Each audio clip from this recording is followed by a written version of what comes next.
Langsung saja kepada Bapak Dr. Sanuhu untuk memberikan konfirmasi apa yang tadi disampaikan. Itu 10 menit, Pak. Terima kasih. Jadi terima kasih atas penjelasan dari Pak Dr. Cahyadi. Jadi makin dijelaskan makin terang bahwa Pak Cahyadi ini adalah penganut ajaran Paulus, penyembah Kristus, Tuhan yang diciptakan Paulus untuk orang Kristen. Jadi di sini beliau mengatakan bahwa anak Allah ada di dalam Al-Quran, ya. Tetapi sebelumnya saya ingin menjelaskan siapa anak Allah versi Paulus ini, ya kan? Marilah kita melihat dulu kepada Paul Philip.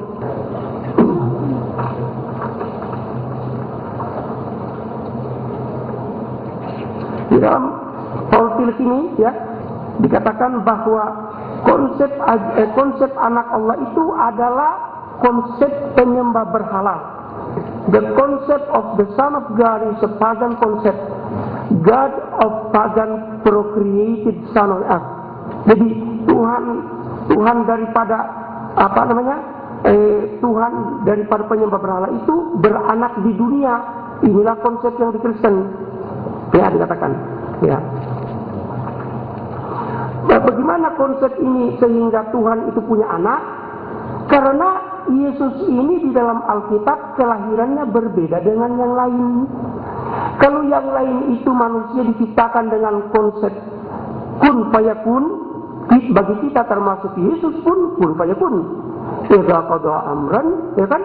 Qala rabbi anna yakunu li waladun wa lam yamsasni bashar. Bagaimana aku bisa punya anak? Gak ada orang yang pernah menyentuh saya. Karena kadzalikallahu yakhluqu ma yasha idza qada amran fa inna ma yaqulu lahu kun fayakun. No problem. Kalau Allah menghendaki sesuatu, tinggal mengatakan jadi maka jadilah. Bagaimana konsep dalam Kristen tentang kelahiran Nabi Isa? Silakan buka Lukas pasal 1 ayat 35. And the power of the Most High come and overshadow thee, so that the one who will be born will be called Holy, the Son of God. Bagaimana caranya? Roh Kudus Tuhan yang Maha Tinggi akan turun menaungi Bunda Maria, menghamili Bunda Maria. Oleh sebab itu, maka hamillah Bunda Maria. Oleh karena dihamili oleh Allah, sehingga anak yang lahir ini disebut kudus anak Allah. Makanya di dalam Kristen, di dalam Yohanes pasal 3 ayat 16, For God so loved the world that He gave His only begotten Son. Karena begitu kasihnya Allah kepada dunia ini, sehingga Dia memberikan anaknya yang tunggal, anaknya yang karena Dia menghamili Bunda Maria. Na'udzubillah min dzalik. Ini tidak bisa, Pak. Ini paham penyembah berhala. Plato, ya, itu Ruhul Kudus, ya, ketika berpacaran dengan Paraksion, ya, ketika Arus, ini Platonis, ketika Arus berpacaran dengan Paraksion, maka ketika Arus mau mendekati Paraksion, Ruhul Kudus Allah, Tuhannya Plato datang. Jangan kamu sentuh-sentuh itu.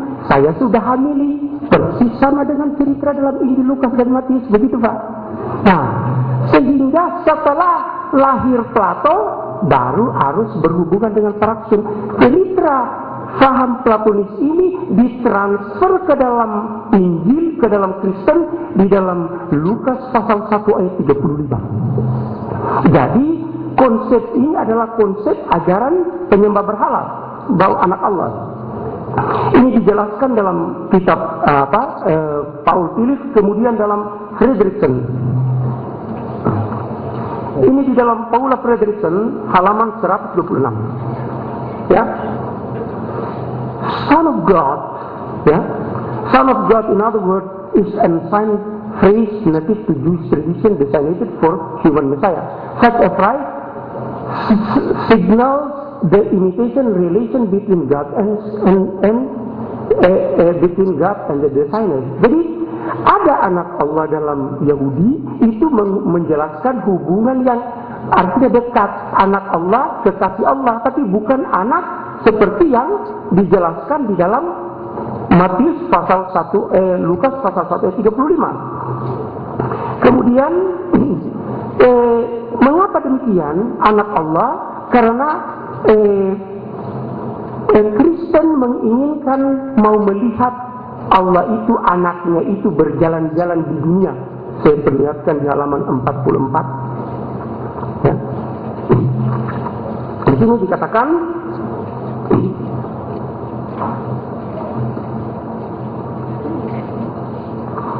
turning to Christology, Irenaeus said, the invisible of the Son is the Father, and the visible of the Father is a Son. Jadi, yang tidak kelihatan itu Allah, kalau yang kelihatan itu anak.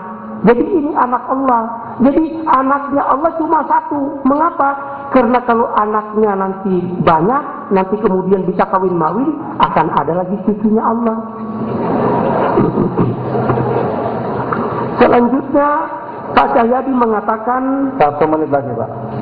Tinggal 1 menit. Ha Elohim ha Ehad. Bapak tidak jujur. Tidak, Pak. Bukan begitu. Silakan buka Alkitab bahasa Ibrani. Ayatnya mengatakan sama Israelu Adonai Elchainu Adonai Ahad. Mengapa? Karena Yahweh YWHY itu disebutkan dalam bahasa Ibrani menjadi Adonai. Jadi Bapak telah mengibuli ayat ini mengatakan Ho El Ha Elohim Ha Ehad. Tidak ada, Pak. Kalau begini bunyinya saya bayar 10 juta. Oke.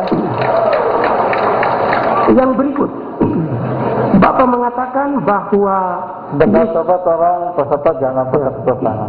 Bapak mengatakan bahwa Lord, ya, Lord ini Lord dari mana? Lord ini harus jelas. Lord huruf besar atau Lord huruf kecil? Karena ini Bapak pakai bahasa Inggris. Kalau Lord huruf kecil, tuan tanah, tuan judi, Lord gambling, ya kan? Landlord. Tapi kalau the Lord itu Allah, bukan Yesus. Ini celakanya, Pak. Ya. Jadi tolong, kalau Lord itu di dalam bahasa Ibrani Adonai, dan Adonai ini hanyalah Allah, tidak ada lain. Kalau Adon, itu baru Adon bisa yang lain-lain, itu master atau Lord huruf kecil. Tetapi kalau Lord huruf besar Adonai itu hanya Allah. Jadi tidak bisa Yesus menjadi Lord besar yang ada dalam Alkitab bahasa Ibrani. Oke. Thank you very much buat dua pembicara ini. Barangkali lebih enjoynya lagi nanti kita masuk kepada termen ketiga, yaitu dialog terbuka atau debat terbuka di antara dua pembicara.